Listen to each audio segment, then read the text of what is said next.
레위기가 굉장히 어려운 책이에요. 그렇지만 레위기가 구약의 복음서라고 그랬어요.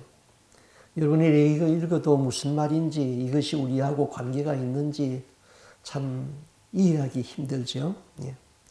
자, 레위기 1장에서 7장까지는 하나님 앞에 예배드리는 그 예배의 모범을 가르쳤어요. 그리고 오늘 읽은 이 8장에서부터 10장까지는 그 제사장의 취임식 하는 것을 어떻게 하는가, 그것을 보여주고 있는 말씀입니다. 오늘 말씀은 그 제사장 위임식의 말씀이에요.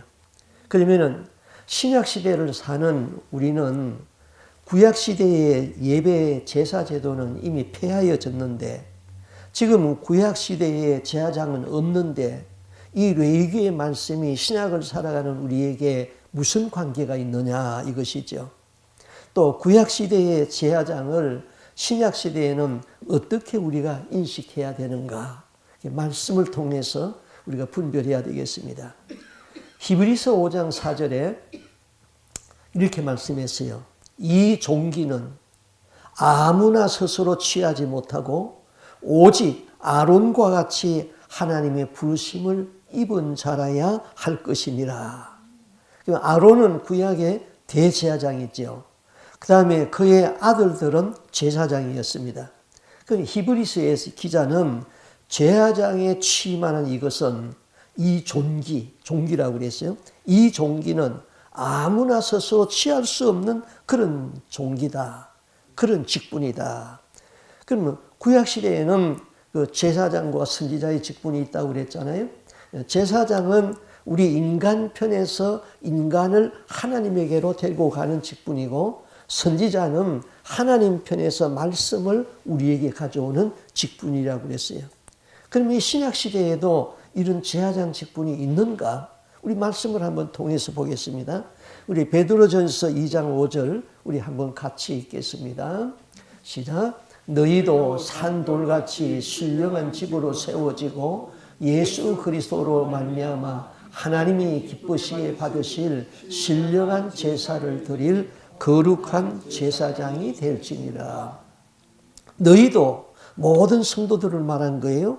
신령한 제사를 드린 거룩한 제사장이 되라. 신약시대에도 제사장이 되라는 거예요. 자, 우리 모두가 거룩한 제사장이 되라고 베드로는 지금 권면하고 있어요. 자, 베드로전서 2장 9절 한 말씀을 또 한번 보겠습니다. 같이 있습니다. 그러나 너희는 택하신 족속이요 왕같은 제사장들이요 거룩한 나라요 그의 소유가 된 백성이니 이는 너희를 어두운 데서 불러내어 그의 기이한 빛에 들어가게 하시니에 아름다운 덕을 선포하게 하려 하심이라. 사도 베드로는 우리 모두가 왕같은 제사장이라는 겁니다. 신약시대에 제사장 직분은 없어요. 그러나 신약의 모든 성도들은 제사장적인 사명으로 살아야 된다 이거죠. 제가 성경 공부하면서 간증한 것이 있는데요. 재간증하면 좀 자랑이라고 그러니까 좀 생략하고 저희 딸 얘기를 좀 해야 되겠어요. 저희 딸이 그 버지니아 주에서 목회하고 있는 주예수 교회의 그 목사 사모예요. 굉장히 영성이 밝아요. 저하고 대화를 하면은 제가 은혜를 많이 받아요. 근데 그 교회에 한 부부가 사는데 신앙이 아주 열심히 충성하는 부부예요. 근데 그 집에 개가 한 마리 있는데 이 개가 하여튼 집에 손님만 오면은 나갈 때까지 찢어대는 거예요. 뭐 방에 가다도 안 되고 뭐 어떻게도 안 되는 거예요. 그냥 계속 찢어대니까 그 집 두 분이 상의를 하기를 이 개를 없애든지 아니면 손님이 오면은 이 개를 밖으로 몰고 나가야 된다 이거죠. 그렇게 하기로 결정했는데 뭐 주로 이제 여자 손님이 많이 오잖아요. 그러면 남편은 그 개를 몰고 밖으로 나가서 1시간이고 2시간이고 돌고 와야 돼. 산책을 하고 와야 돼. 그런데 어느 날 공교롭게도 남편은 이제 낮에 출근하고 없는데 그 집에서 성경 공부 모임을 가졌어요. 이제 저희 딸이 인도를 하는데 그게 되라니까 막 개같이 되기 시작하는 거예요. 뭐 어쩔 수가 없는 거예요. 그 딸이 그 개를 보고 명령을 했어요. 야, 너도 하나님의 피조물인데 하나님의 백성들이 이 집에 와서 말씀을 공부하는데 네가 시끄럽게 짖으는데 예수 이름으로 명하노니 조용히 해. 그만 딱 입을 다물고 가만히 앉아 있는 거예요. 놀란 것은 그 집 주인이 놀랐어요. 걔도 기도를 듣네. 놀랐어요. 성경 공부가 끝날 때까지 가만히 있었어요. 근데 그 집에 더 놀라운 것은 그 부인이 이 눈이 나빠가지고 초점이 두 개가 돼가지고는 자꾸 운전을 하면은 어지러워가지고는 초점이 두 개라서 운전을 못해. 그러니까 뭐 밖에 나갈 적에는 남편의 도움을 받아야 되니까 이게 얼마나 불편해. 근데 하나님이 우리 딸에게 명령했어요. 그 딸을 위해서 7끼를 금식을 하라. 내가 고쳐주마. 그래서 저한테 전화 오면서 내가 그랬어요. 그럼 네가 금식을 해야지. 그러니까 예, 금식할 거예요. 근데 4월 달까지 성경 공부가 있는데 요거 다 끝나면은 제가 7끼를 금식할 텐데 아빠가 좀 중보기도에 도와달라는 거예요. 그래서 제가 지금도 그분의 이름을 기억하면서 매일 하루에 한 번 이상씩 기도를 하고 있어요. 하나님이 말씀했으니까 이제 7끼 대신 우리 딸이 중보기도 하면은 그 눈의 초점도 바로 고쳐질 거란 말이에요. 말씀하셨으니까 그대로 이루어져요. 이게 왕 같은 제사장의 권위인 것이죠. 우리 성경 말씀 한번 볼까요? 구약시대에 제사장이 축복하면은 하나님의 복을 주신다고 그랬어요. 자, 민수기 6장 22절에서 27절 말씀을 한번 같이 읽습니다. 이건 제사장에게 하는 말씀이에요. 같이 읽습니다. 여호와께서 모세에게 말씀하여 이르시되 아론과 그의 아들들에게 말하여 이르기를 너희는 이스라엘 자손을 위하여 이렇게 축복하여 이르되 여호와는 너에게 복을 주시고 너를 지키시기를 원하며 여호와는 그의 얼굴을 내게 비추사 은혜 베푸시기를 원하며 여호와는 그의 얼굴을 너에게로 향하여 두사 평강 주시기를 원하노라 할지니라 하라. 그들은 이같이 내 이름으로 이스라엘 자손에게 축복할지니 내가 그들에게 복을 주리라. 제사장이 복을 빌면은 복을 주시겠다고 약속을 했어요. 사도 베드로는 우리 모두를 왕같은 제사장이 되라고 말씀했어요. 꼭 목사가 되라는 것은 아닙니다. 우리 모두가 왕적인 권위를 가진 제사장의 사명으로 살라는 것이죠. 자, 그렇다면은 여러분 한번 제가 묻는 말에 한번 대답을 해보세요. 제사장이 축복하면은 하나님이 그 사람에게 복을 주신다고 했는데 그러면은 여러분은 그런 복된 사람이 되기를 원합니까? 왜 아멘이 이렇게 시원찮아요? 자, 제사장은 하나님의 손에서 존귀하게 쓰임받는 직분이라고 그랬어요. 여러분이 하나님의 손에서 존귀하게 쓰임받기를 원합니까? 아멘. 제사장은 문제 해결을 하기 위해서 가족의 이름을 가슴에 안고 하나님께 나가는 사람이에요. 가정이나 교회나 무거운 짐을 어깨에 메고 이 문제를 해결하기 위하여 하나님께 나가서 기도하는 사람이 제사장이에요. 그런 기도를 듣는다고 그랬거든요. 여러분은 그런 사람이 되기를 원합니까? 아멘.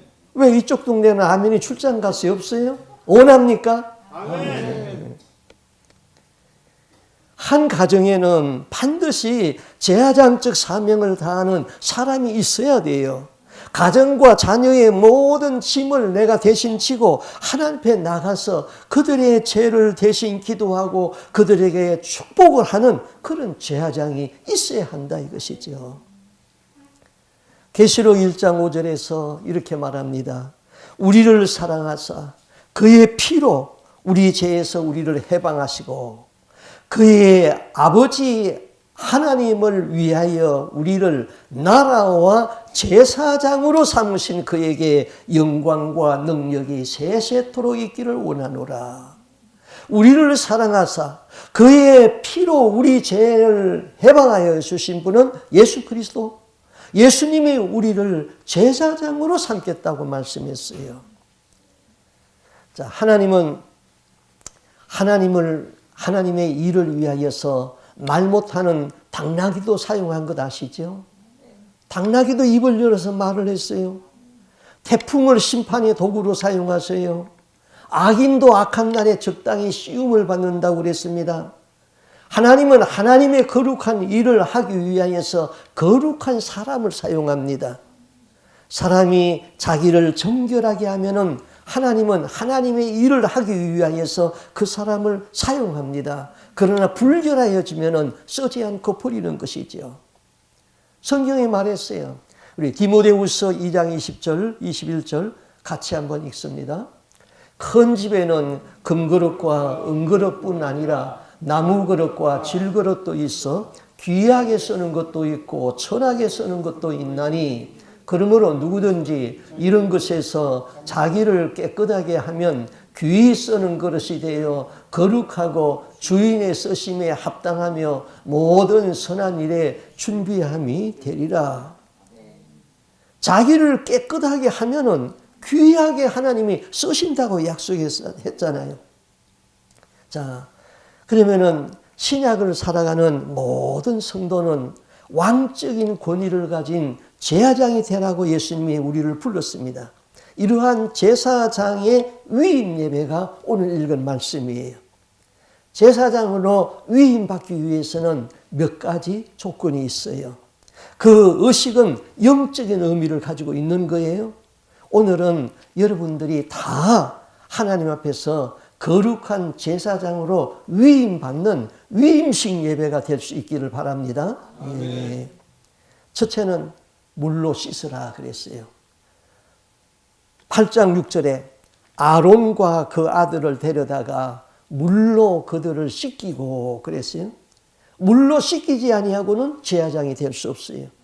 또 출애굽기에서도 같은 말을 했어요. 출애굽기 29장 4절에 너는 아론과 그 아들들을 해망문으로 데려다가 물로 씻기고, 그 물로 씻긴다는 의미가 뭘까요? 자, 예수님이 십자가를 지시기 전날 밤에 제 아들의 발을 씻기신 사건 우리 다 알고 있잖아요.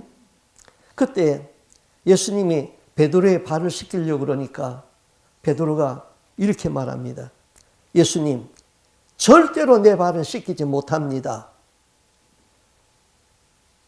참, 이 선생이 제자들의 발을 씻기려고 그러니까 제자가 선생의 발을 씻겨야지 선생이 제자를 발을 씻길 수가 없잖아요. 절대로 내 발을 못 씻깁니다. 예수님 뭐라고 그랬어요? 내가 너를 씻기지 아니하면은 너는 나와 상관이 없느니라. 그러니까 베드로가 예수님 그러면은 발만 아니라 목에서부터 다 목욕을 시켜주세요. 예수님이 목욕한 자는 발밖에 씻을 필요가 없느니라 그랬어요.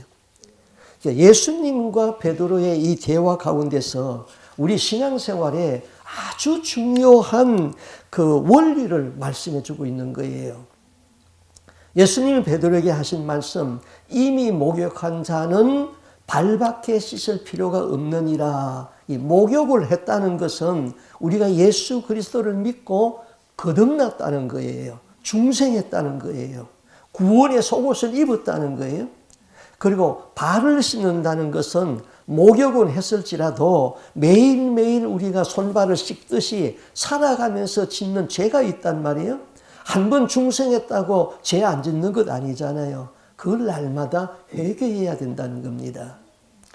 예수님이 베드로의 발을 씻기게 하자 베드로는 내 발을 절대로 씻기지 못한다고 그랬어요. 예수님은 내가 너를 씻기지 아니하면은 너는 나와 상관이 없다고 그랬어요.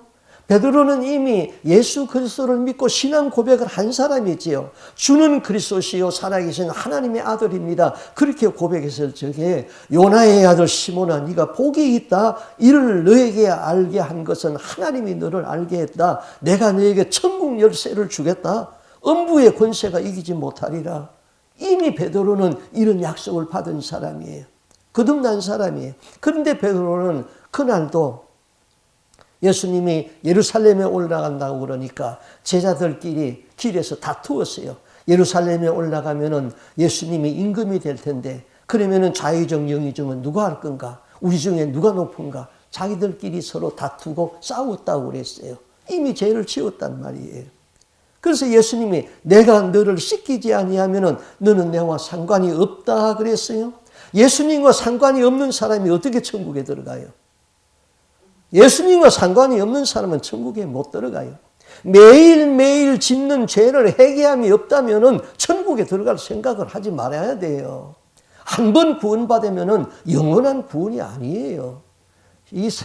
요새 너무나 많은 목사님들이 잘못 가르치고 있다고요. 한 번 구원받으면 영원한 구원이라고. 그러면 교회에 있는 모든 집사, 장로, 성도 다 천국 가게요. 지옥에는 얼마나 많은 목사들이 있고 얼마나 많은 교황과 얼마나 많은 장로들이 거기에 떨어지는데요. 자, 에스겔도 이 사실을 우리에게 강조해서 말했어요. 자, 에스겔서 18장 21절 우리 한번 같이 읽어보겠습니다. 뜻을 생각하면서 같이 읽어요. 시작. 그러나 악인이 만일 그가 행한 모든 죄에서 돌이켜 떠나 내 모든 율례를 지키고 정의와 공의를 행하면은 반드시 살고 죽지 아니할 것이라. 그 범죄한 것이 하나도 기억감이 되지 아니하리니 그가 행한 공의로 살리라. 주 여호와의 말씀이니라. 내가 어찌 악인이 죽는 것을 조금인들 기뻐하랴? 그가 돌이켜 그 길에서 떠나 사는 것을 어찌 기뻐하지 아니하겠느냐.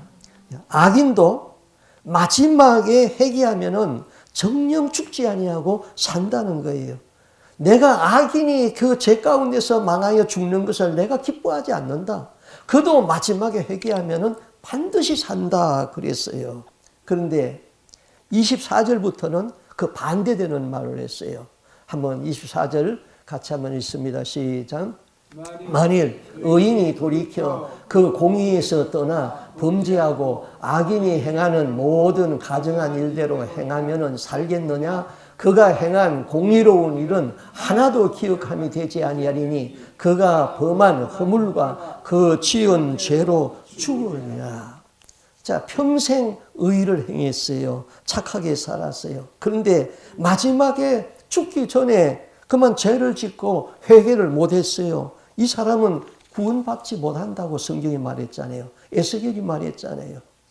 에스겔 선지자는 그가 행한 의로운 일은 하나도 기억되지 않는다 그랬어요. 구원받을 수 없다는 것이죠. 그러므로 분명 지옥에는 일생을 목회를 하면서 선하게 사는 목사도 지옥에 갈 수 있는 거예요. 또 천국에 가면은 저 사람은 세상에서 정말로 지지리도 못나고 형편없던 사람인데 그 사람 천국에 갈 수 있는 거예요. 지옥에서 세상에서 유명한 목사님들이 많이 있고 교황들도 있어요. 천국에는 죽음 앞에서 회개하고 돌아온 십자가의 강도도 있고 침상에서 회개하고 들어온 성도들도 있어요. 그러므로 우리는 항상 두렵고 떨림으로 구원을 이루어나가라고 그랬어요. 경기의 승부는 결승에 있습니다. 초반전에 잘 뛰었다 할지라도 후반에 역전패할 수 있습니다. 초반전에 경기가 부진하였을지라도 후반에 역전승할 수 있습니다. 그러므로 성도는 마지막에 죽음 앞에서까지 회개가 필요한 것이지요.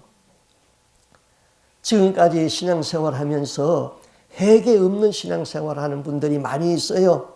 그냥 교회만 다니고 기도 생활이 없어요. 평생 교회는 다녔지만은 옳은 일 한 번 하지 못하고 교회만 다녀요. 거기다가 죄를 지어요. 분내고 다투고 욕하고 남을 배려하지 못하고 이런 사람은 종교 생활을 하고 있는 거예요. 우리가 예수님에 대한 바른 신앙 고백이 하루아침에 이루어지지 않잖아요. 우리의 행위도 하루아침에 온전해지는 것도 아니잖아요. 그러므로 날마다 성경을 읽고 기도하고 회개하는 일은 믿음 생활 중에 기본 중에서도 기본이란 말이 있지요. 회개는 날마다 우리의 죄를 씻어내는 거예요. 많은 사람이 회개의 중요성을 알지 못해가지고 예수는 믿었는데 중생은 했는데 중생한 이후에 짓는 죄를 해결하지 못해가지고 구원해서 낙오될 수 있는 것이죠. 그래서 제사장의 임직식에는 그 사람을 데리고 와서 물로 씻어라. 씻는 것이 첫 번이에요. 그 다음에는 옷을 입히라 그랬어요. 7절에서 9절 말씀입니다. 아론에게 속옷을 입히며 띠를 띄우고 겉옷을 입히며 예봇을 더하고 예봇에 기묘하게 짠 띠를 띄워서 예복을 몸에 메고 흉패를 붙이고 흉패에 우림과 두밈을 넣고 머리에 관을 씌우고 그 관 전 위에 금패를 붙이니 곧 거룩한 관이라 여호와께서 모세에게 명하신 것 같았더라. 옷을 입히라는 거예요. 이것은 옷은 신분을 말하는 것이죠. 경찰 제복을 입으면 경찰이고 군인의 제복을 입으면 군인이에요. 제사장은 거룩의 옷을 입으라는 거예요. 자, 우리에게는 필수적으로 입어야 할 두 가지 옷이 있어요. 첫째는 예수의 피로 씻음 받은 거룩의 옷. 예수의 피로 씻음 받은 거룩의 옷이에요. 자, 우리 마태복음 22장에 임금이 그 잔치를 배설하고 손님을 초청했던 그 잔치 이야기 우리 다 알고 있잖아요. 자, 임금이 큰 잔치를 배설했어요. 그리고 사람을 보내가지고 잔치에 손님들을 초청했어요.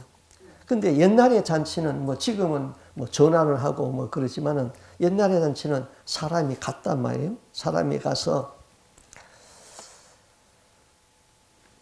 이제 잔치에 초청했어요. 근데 첫 번째 사람은 거절을 했어요. 밭에 일할 것이 너무 많아서 오늘 그 잔치에 못 가겠다 그랬어요. 또 두 번째 사람한테 갔더니 나는 사업이 너무 바빠서 못 가겠다 거절했어요. 참석하지 못한 이 사람들은 일 때문에 자기 사업 때문에 거절했어요. 이 잔치의 목적이 무엇이냐 하면은 구원이고 영생이에요. 구원보다 더 절박한 것은 없고 영생보다 더 중요한 것은 없어요. 잔치 참석을 거절한 이 사람들은 삶의 우선 가치를 지금 모르고 있는 거예요. 이 사람들은 죽음에 대하여서 실감을 못하고 있는 거예요. 사람이 언제 죽음에 대하여서 실감합니까? 병들면 실감이에요. 건강할 때는 잘 몰라요. 그러나 병들어서 죽음의 그림자가 드리우면 돈이 나의 영생을 해결합니까? 명예가 나의 영생을 해결하는 데 도움이 됩니까? 자식이 어떤 구원에 대하여서 나의 구원에 대하여서 책임을 질 수 있습니까? 어리석은 사람은 죽음을 생각하지 아니하고 이 땅 위에다가 영구히 자기의 생계를 세우려는 사람들이죠. 자기는 영원히 죽지 아니하고 불사조처럼 산다고 생각하는 사람이 어리석은 사람들이죠. 잔치에 초청받은 사람들이 다 거절하니까 임금이 화가 났어요. 자, 초청 왔는데 오지 않는 거, 그건 임금에 대한 모독이잖아요. 그래서 임금이 종들을 시켜서 길에 가서 아무나 데리고 오너라. 잔치는 다 준비되었다. 맹인도 불러오고 거지도 오고 장애인도 오고 가난한 자도 오고 부자도 오고 누구든지 오라. 그래서 잔치집에 손님이 가득하게 찼어요. 자, 여기까지가 잔치에 대한 이야기잖아요. 근데 그럼 첫 번째 청함을 받아서 거절한 사람들은 누구예요? 유대인들이에요. 유대인들. 두 번째 잔치에 청함을 받아서 사거리에 나가서 아무나 데려다 놓은 이 사람들은 누구지요? 이방인들이에요. 우리들이에요. 우리들. 지금까지 구원은 유대인의 전속물이라고 생각했어요. 그런데 유대인들이 예수를 배척했어요. 이제 구원이 이방인에게 넘어갔어요. 이방인들인 우리가 지금 교회 안에 초청을 받아서 다 들어왔어요. 그래서 지금 여러분이 여기 앉아 있는 거예요. 이제 잔치에 흥이 무르익었습니다. 임금이 손님들을 보러 나오는 시간이 되었어요.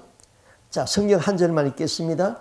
마태복음 22장 11절 13절 내용이에요. 같이 한번 읽습니다. 임금이 손님들을 보러 들어올새 거기서 예복을 입지 아니한 한 사람을 보고 이르되 친구여 어찌하여 예복을 입지 않고 여기 들어왔느냐 하니 그가 아무 말도 못하거늘 임금이 사환들에게 말하되 그 손발을 묶고 바깥 어두운 데에 내던지라 거기서 슬피 울며 이를 갈게 되리라. 자, 이제 잔치의 기분도 알만해요. 잔치의 흥도 있어요. 거기에 푸짐한 음식도 있어요. 노래와 춤도 좋아요. 모든 것이 황홀하고 아름다워요. 여러분, 우리 모두가 천국이 얼마나 좋은 곳인지 다 알고 있지요? 그런데 그 천국에서 쫓겨나는 사람이 있다는 거지요. 쫓겨나는 이 사람은 잔치집에서 쫓아낼 뿐만 아니라 바깥 어두운 곳에 던지라 거기서 슬피 울며 이를 갈미 있다고 그랬어요. 옛날 임금이 잔치를 배설할 적에는요, 사람을 보냈을 적에 관복을 보내는 겁니다. 예복을 보내는 거예요. 자, 의전회의에 임금이 주관하는 의전회의에 참석하려면은 임금이 내려준 관복을 입고 그 의전회의에 들어가야 되는 거예요. 오늘날 대통령을 만나려면은 아무나 들어갈 수 있는 것이 아니라 거기에 들어갈 수 있는 패스포트를 받아야 된단 말이에요. 그냥 못 들어가는 것이지요. 그런데 임금이 내려준 그 관복을 입고 다 들어와서 앉아 있는데 한 사람 보니까 관복을 입지 아니하고 자기가 입고 있는 옷 그걸 입고 덜렁덜렁 그 들어와 앉아 있어요. 그래서 묻는 거예요. 임금이 너는 내가 내려준 관복은 안 입고 어떻게 입는 옷 그대로 왔느냐? 할 말이 없어요. 유구무원이라.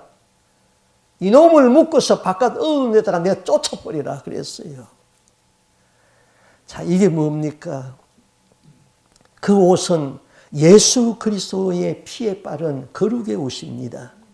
예복을 입지 아니하고 잔치에 참여한 사람은 세상에서 입고 있던 누더기 옷 그대로 입고 왔어요. 교회는 다니는데 예수는 믿는데 예수 믿지 않을 때의 행위와 똑같은 거예요. 험담하고 우상숭배하고 세상 것을 찾고 있고 그런 것들은 다 누더기란 말입니다. 그 옷을 벗어야 되는 거예요. 임금이 하사한 옷을 입어야 되지요. 그런데 세상에서 입고 있던 더러운 옷을 입고 앉아 있습니다. 그 사람은 바깥 어두운 데 내쫓아라. 임금이 하사한 옷은 예수 그리스도의 보혈에 씻은 의의 옷이에요. 우리는 회개하고 예수 그리스도의 보혈로 재씻음 받은 신부단장한 예복을 입어야 되지요. 그 사람이 천국 잔치에 참여할 수 있는 거예요. 그것이 첫 번째 옷이에요. 두 번째는요, 빛나고 깨끗한 옷을 입어라 그랬어요. 성경 한번 읽겠습니다. 계시록 19장 7절을 같이 한번 읽습니다. 19장 7절 8절 시작.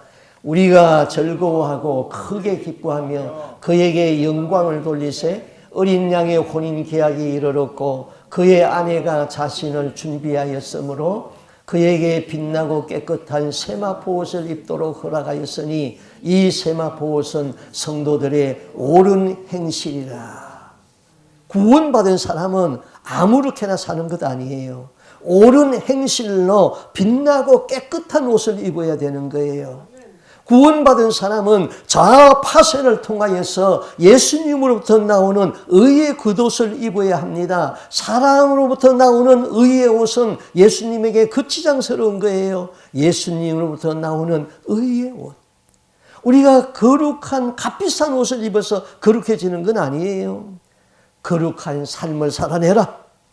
하나님은 말씀했어요. 내가 거룩하니 너희도 거룩하라.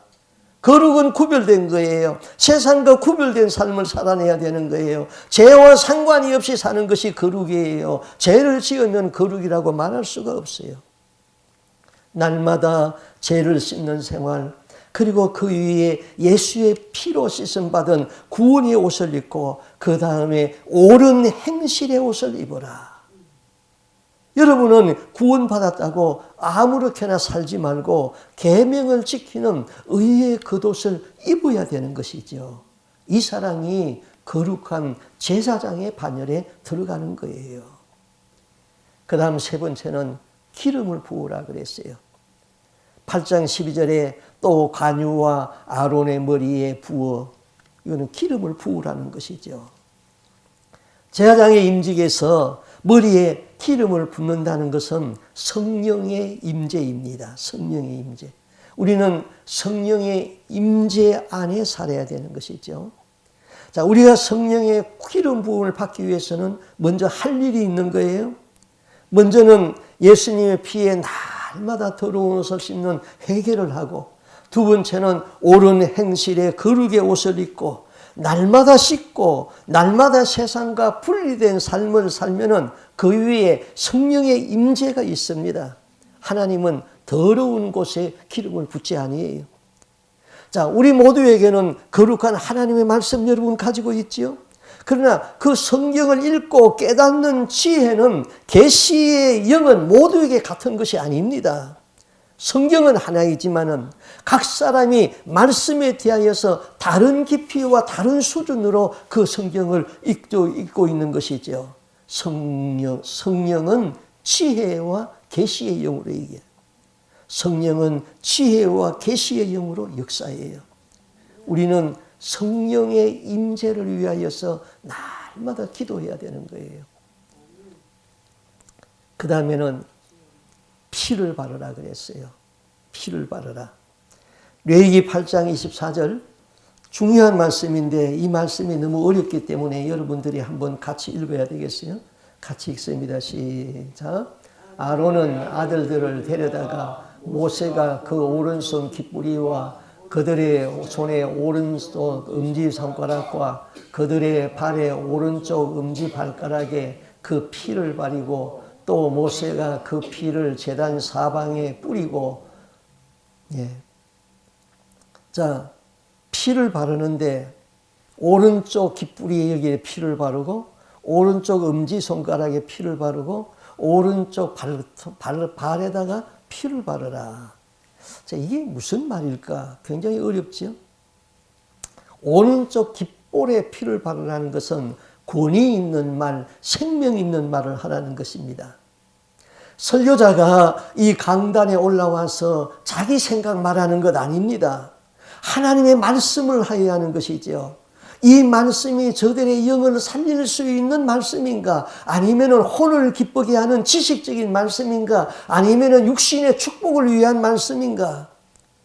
강단에서 자기 말 짓거린 목사들은 주님 앞에서 심판받을 날이 있다는 것을 깨달아야 합니다.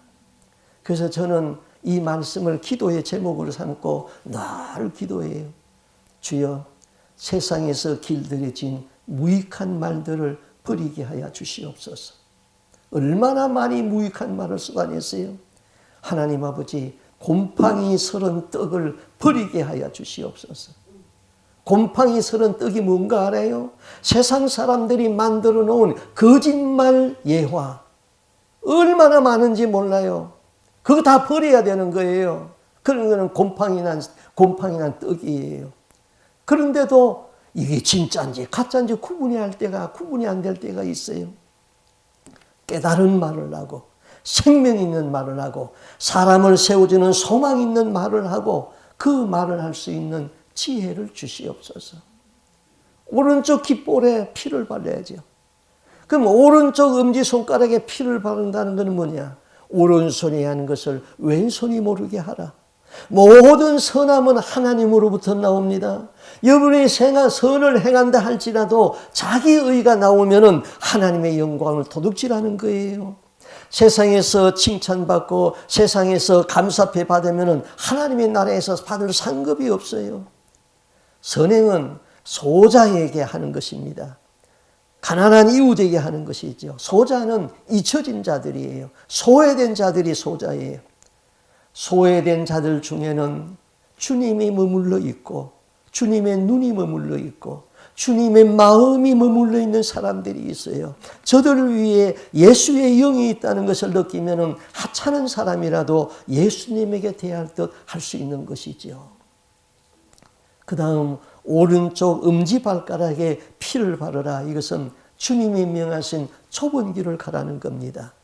좁은 문으로 들어가라. 멸망으로 인도하는 문은 크고 넓어 그 길이 넓어서 들어가는 자가 많고 생명으로 인도하는 문은 좁고 길이 협착하여 찾는 자가 적음이니라.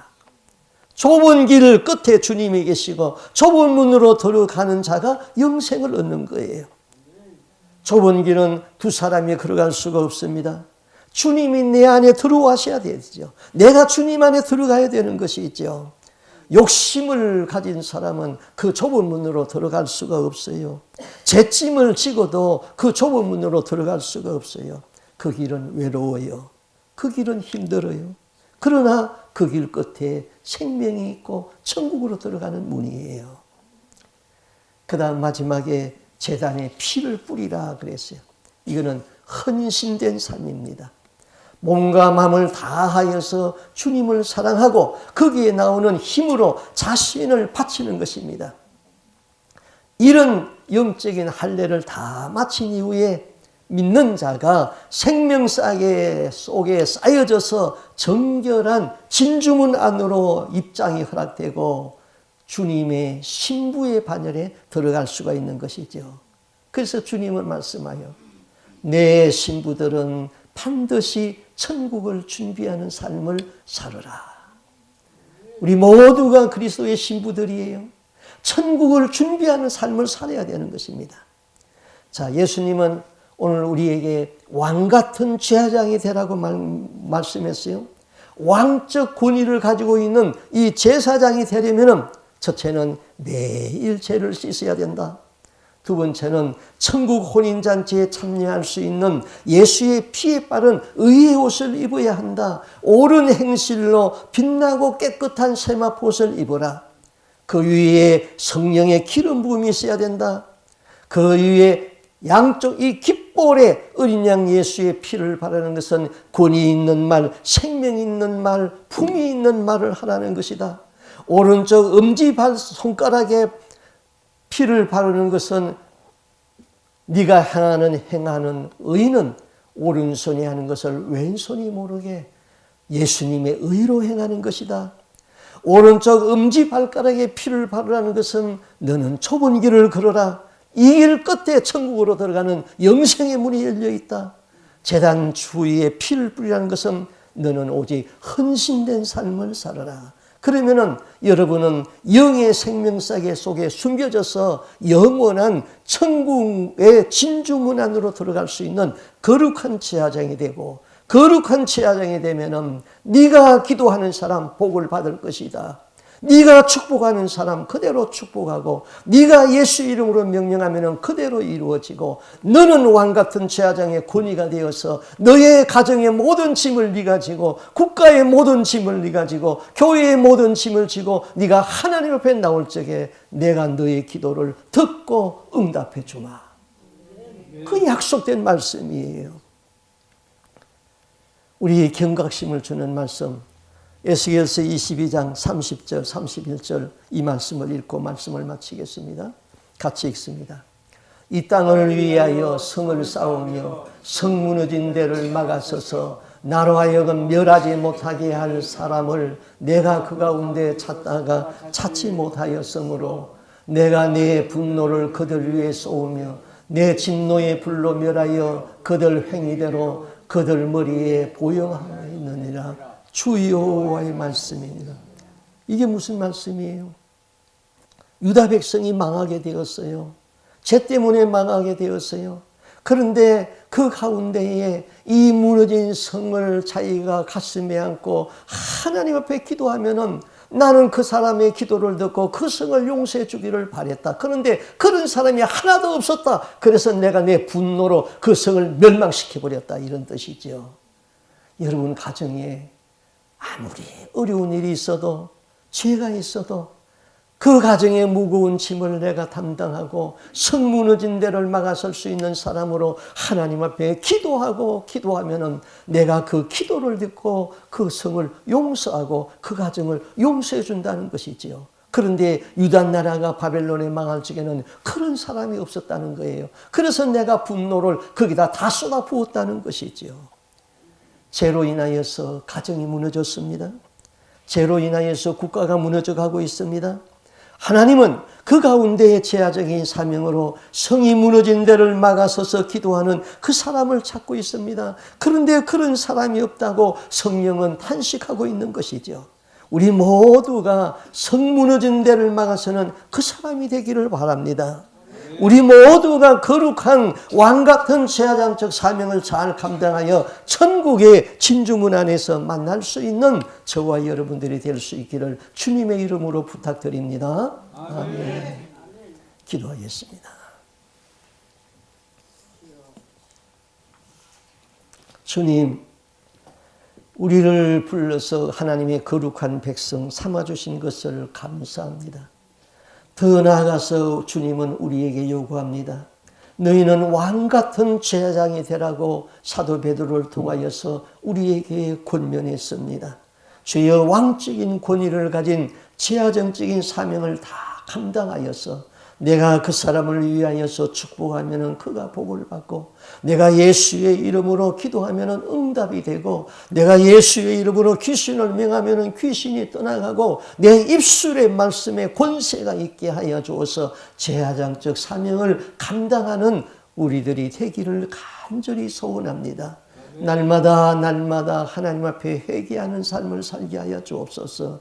예수의 피에 거룩한 옷을 입고 그 위에 하나님 날마다 옳은 행실에 의의 옷을 입으며 거기에 성령의 기름 부음이 있게 하여 주시옵소서. 하나님, 군이 있는 말을 하고 부음이 있는 말을 하고 생명 있는 말을 하게 하여 주시옵소서. 오른손이 하는 것을 왼손이 모르게 은밀한 의를 행하여서 하나님께서 인정하는 의로운 사람이 되게 하여 주옵소서. 좁은 길을 걸어가게 하여 주옵시고 이 좁은 길 끝에서 주님을 만날 수 있는 은총이 있기를 원합니다. 우리에게 주신 믿음을 가지고 날마다 헌신하는 삶, 이런 사람이, 내가 기뻐하는 사람, 이런 사람이 성 무너진 데를 막아설 수 있는 그 사람이라고 주님은 칭찬하고 있사오니, 그런 사람이 너무나 희귀한 이 시대에 우리 모두가 그런 사람이 되어서 제사장적인 사명을 감당할 수 있는 하나님의 사람들이 다 될 수 있도록 오늘도 이곳에 성령으로 충만케 하시고 말씀의 권세로 임재하여 주시고 정교한 말씀이 우리의 가슴에